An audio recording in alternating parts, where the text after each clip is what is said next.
Have you ever wondered, if you were to take an impromptu vacation to one of our solar system's celestial bodies, how long could you survive? Well, buckle up, because we're about to embark on an enlightening and slightly morbid journey through our cosmic neighborhood. First stop, Mercury. Now, if you're a fan of extremes, Mercury is your kind of place. By day, surface temperatures can reach a toasty 800 degrees Fahrenheit. By night, it's a chilly negative 290 degrees. So, unless you've got an outfit that can handle a temperature swing of over 1,000 degrees, you'd last about 2 minutes tops. And that's before we even consider the lack of oxygen and intense solar radiation. Mercury is not your ideal vacation spot unless you fancy extreme sports, like surviving. It's less tropical paradise and more oven meets freezer. During the day, temperatures can skyrocket to a scorching 800 degrees Fahrenheit. That's hot enough to melt lead. And if you're a fan of crisp cold evenings, Mercury's got you covered with nighttime temperatures plummeting to minus 290 degrees Fahrenheit. Talk about a place that can't make up its mind. But wait, there's more. Mercury doesn't have an atmosphere like Earth. So not only are you dealing with wild temperature swings, but you've also got no air to breathe. And let's not forget the charming gift of cosmic radiation and micrometeorites, since there's no atmosphere to shield you. Now you're probably asking how on Earth, or should I say Mercury, could anyone survive? Well, don't toss your space helmet just yet. With some cutting-edge technology and a bit of sci-fi magic, we've got hypothetical solutions. Imagine wearing a super advanced spacesuit, designed not only to keep you cool when it's blisteringly hot, but also toasty when it's bone-chillingly cold. This suit would need a portable life support system that rivals a small spaceship. Next up, we'd need some sturdy habitats. These wouldn't be your average camping tents, but rather highly insulated structures with walls thick enough to keep out the extreme heat and cold, plus shield you from radiation. They'd probably look like something out of a dystopian movie, but hey, safety first, right? And the best part? Since Mercury has almost no atmosphere to speak of, we'd need to create our own, so let's throw in a massive dome, a bit like those biodomes from sci-fi flicks where we can control the environment. We'll fill it with oxygen, set up an artificial magnetic field, and voila, you've got yourself a little bubble of Earth right there on Mercury. In conclusion, while settling on Mercury might sound like an out-of-this-world challenge now, who knows what the future holds? With a dash of human ingenuity and a sprinkle of future technology, perhaps one day space agencies will be offering round trips to Mercury. But until then, maybe stick to Earth vacations. Next, we swing by Venus, our solar system's frontrunner for the Least Hospitable Planet Award. With surface temperatures hotter than a pizza oven and atmospheric pressure equivalent to being half a mile underwater, your survival time here drops to mere seconds. But hey, at least you'll save on heating bills. Do you ever wonder if a sauna cranked all the way up could double as a space simulator? Well, think again. Because on Venus, your average sauna day would feel like a refreshing cool breeze. That's right, Venus, with surface temperatures sizzling at around 850 degrees Fahrenheit, is less of a tropical vacation and more of a permanent bake-off. Imagine stepping out onto Venus. Only don't, because you'd be crushed and cooked faster than a pancake on Sunday morning. Venus boasts atmospheric pressures that are over 90 times what we experience here on Earth. That's like being deep in the ocean, but instead of water, it's air, thick, hot, and about as welcoming as a hug from a cactus. Now let's talk about the air, or should I say the lack thereof. Breathing on Venus is out of the question. The atmosphere is a toxic smoothie, primarily carbon dioxide with dashes of nitrogen and sulfuric acid clouds just to spice things up. Not exactly your ideal mix for a breath of fresh air. So how does one survive in this inhospitable wonderland? Well, technology and lots of it. First off, ditch the flip-flops and tank tops. A high-tech, super-insulated spacesuit is the only way to go. Think of it as your personal mini spaceship, complete with climate control, oxygen supply, and a resistance to being squished like a bug under Venus's oppressive atmospheric pressure. But wait, there's more! You'd also need something akin to an armored tank to move around. This isn't your average road trip vehicle. It needs to be robust enough to withstand Venusian wrath, reinforced with materials that laugh in the face of 850 degrees and look cool while doing it, literally. Surviving on Venus might not be on your holiday bucket list just yet, but hey, it's a thrilling challenge for those who like their adventures with a side of extreme peril. And who knows, with a bit of ingenuity and a lot of titanium, Venusian resorts might become the hot new thing, pun fully intended. In conclusion, if you ever find yourself packing for a trip to Venus, remember, heavy-duty spacesuit, a tank-like rover, and maybe a sturdy umbrella for those pesky acid rain showers. Because on Venus, it's not about the sunshine and sightseeing, it's about surviving the solar system's version of Dante's Inferno. And remember, while space is vast and full of wonders, it also reminds us to appreciate the pleasantly mild conditions of our own blue planet. So, keep exploring, keep innovating, and maybe keep your visits to Venus virtual, at least for now. Third planet from the sun, Earth. Now we've got a pretty good track record here. Survival time? 80 years if you're lucky, and eat your veggies.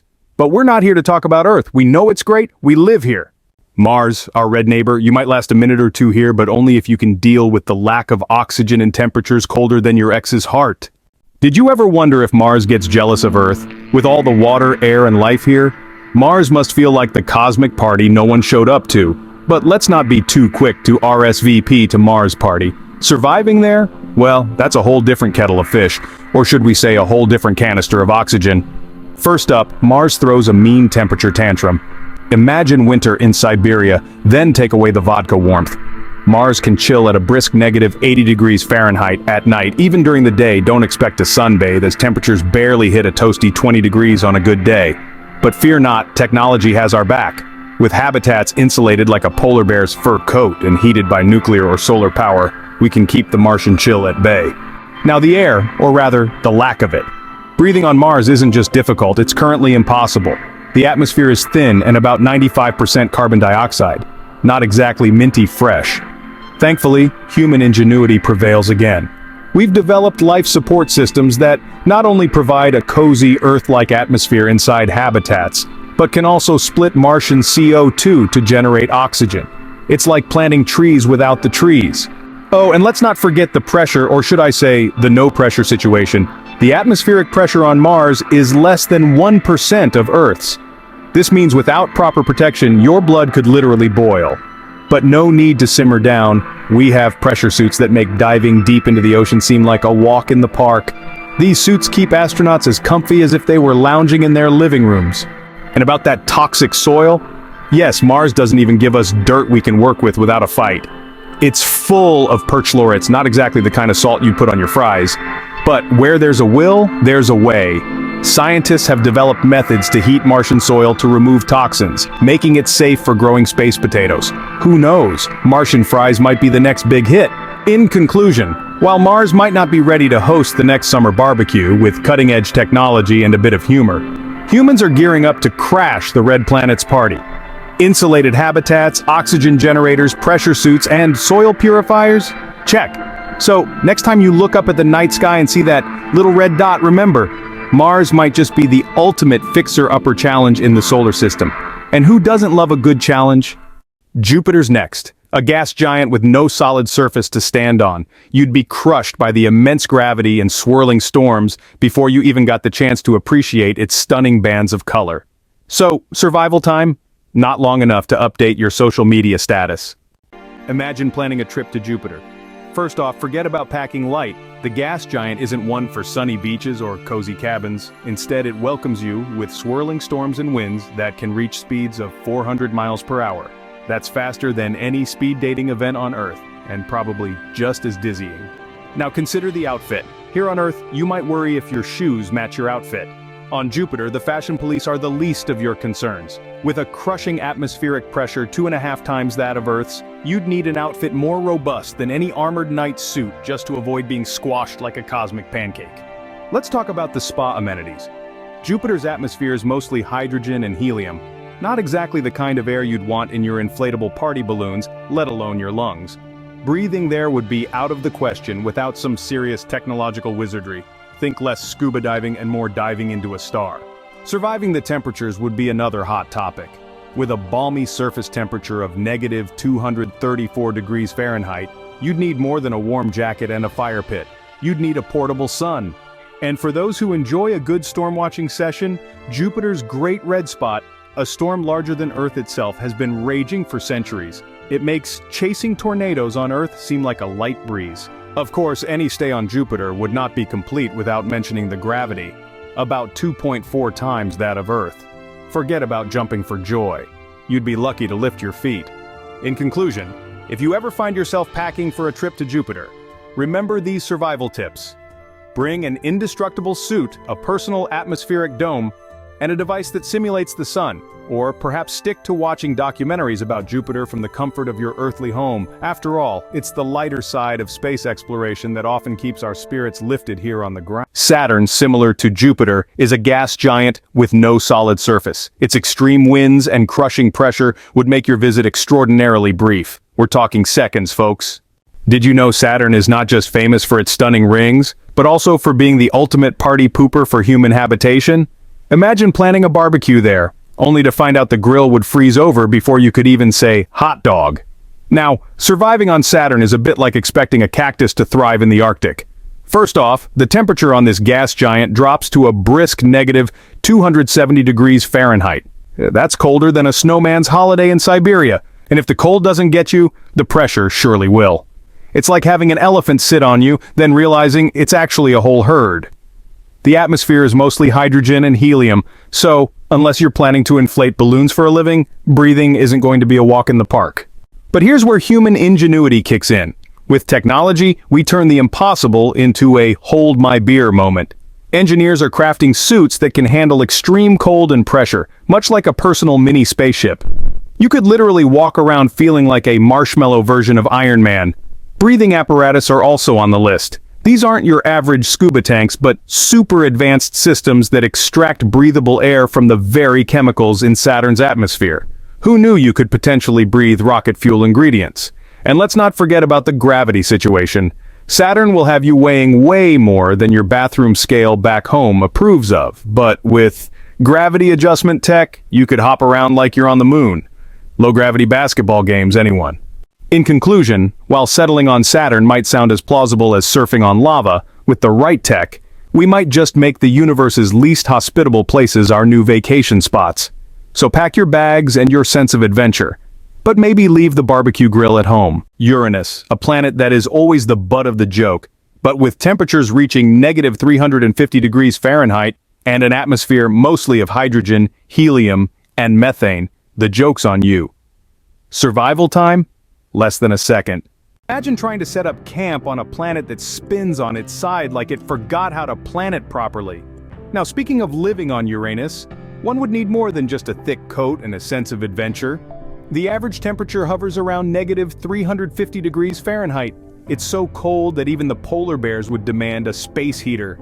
And if you thought that was chilly, consider the atmosphere. Composed mainly of hydrogen, helium, and methane, it's not exactly what you'd call breathable. Forget about packing snacks for your trip. There's no local grocery store, and your favorite pizza delivery service definitely doesn't cover interplanetary travel. Oh, and the pressure?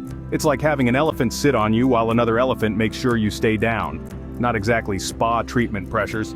Living here would require more than just a good winter jacket. You'd need a suit that could withstand pressures that would crush most submarines. So why is setting up a homestead on Uranus currently a no-go? Well, unless you find freezing temperatures, crushing pressures, and a complete lack of supermarkets appealing, it's pretty self-explanatory. But who knows? With the way technology is advancing, one day there might be a heated, pressurized bubble dome with a fully stocked fridge waiting for us on Uranus. Until then, we might want to stick to Earth. She's got breathable air and pizza, after all. In conclusion, living on Uranus isn't just a challenge, it's a series of impossible hurdles. But with the right technological advances, perhaps future generations could enjoy a sunset smeared across the skewed horizon of this oddly tilted planet. Just don't forget to pack your thermal underwear. Neptune, the windiest planet in our solar system, would literally blow you away. With winds reaching over 1,000 miles per hour and temperatures of negative 361 degrees Fahrenheit, survival time is less than a second. Did you know that if you shouted on Neptune, the sound would never reach anyone's ears? Talk about the ultimate ghosting experience. Welcome to Neptune, where the weather forecast is always bleak with a chance of flying ice crystals. You thought winters on Earth were tough? Neptune flaunts temperatures plunging down to a brisk negative 351 degrees Fahrenheit.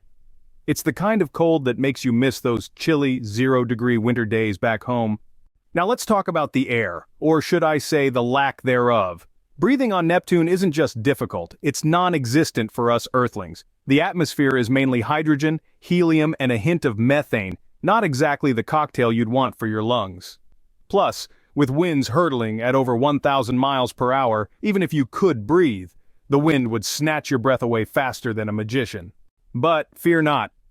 Thanks to our futuristic technology, we're not completely doomed. Imagine a suit, not just any suit, but a high-tech ensemble equipped with temperature control, oxygen supply, and even stabilization against those pesky Neptune winds. This suit would not only keep you warm but also ensure you stay grounded and alive. Surviving Neptune's extreme pressure is another story. It's like being squeezed by an elephant on every side of your body continuously. But with our advanced exoskeleton designs, you'd feel as comfy as lounging in your favorite recliner. These suits could balance the intense pressures, making a stroll on Neptune as easy as a walk in the park. Now, let's not forget about mobility. On a planet where the gravity is only about 1/17th stronger than Earth's, you'd bounce around more than a kangaroo on a trampoline. High-tech boots could keep your feet on the ground, literally. They'd adjust your weight distribution and enhance friction, preventing you from floating off into a potentially endless somersault. In conclusion, while living on Neptune presents a plethora of challenges, from bone-chilling temperatures to suffocating pressures, it also tickles the imagination with the possibilities of overcoming these obstacles. It's a tough gig, no doubt, but with the right gear and a dash of human ingenuity, who knows? The next holiday destination could just be the beautiful blue orb at the edge of our solar system. So, if you ever plan a trip to Neptune, remember, it's not just about surviving, it's about thriving. With a little help from technology and a lot of thermal underwear. Finally, we have Pluto, the little planet that could or couldn't, depending on which scientist you ask. Either way, with temperatures that can drop to -375 degrees Fahrenheit, you wouldn't last long enough to argue about its planetary status. So there you have it, a whirlwind tour of our solar system's planets. From Mercury's fiery days and icy nights to Pluto's unbearable cold, it's clear that Earth remains our best bet for survival. So remember to take care of it, because as far as we know, it's the only planet with coffee. For more of this, like, share, and subscribe to our channel.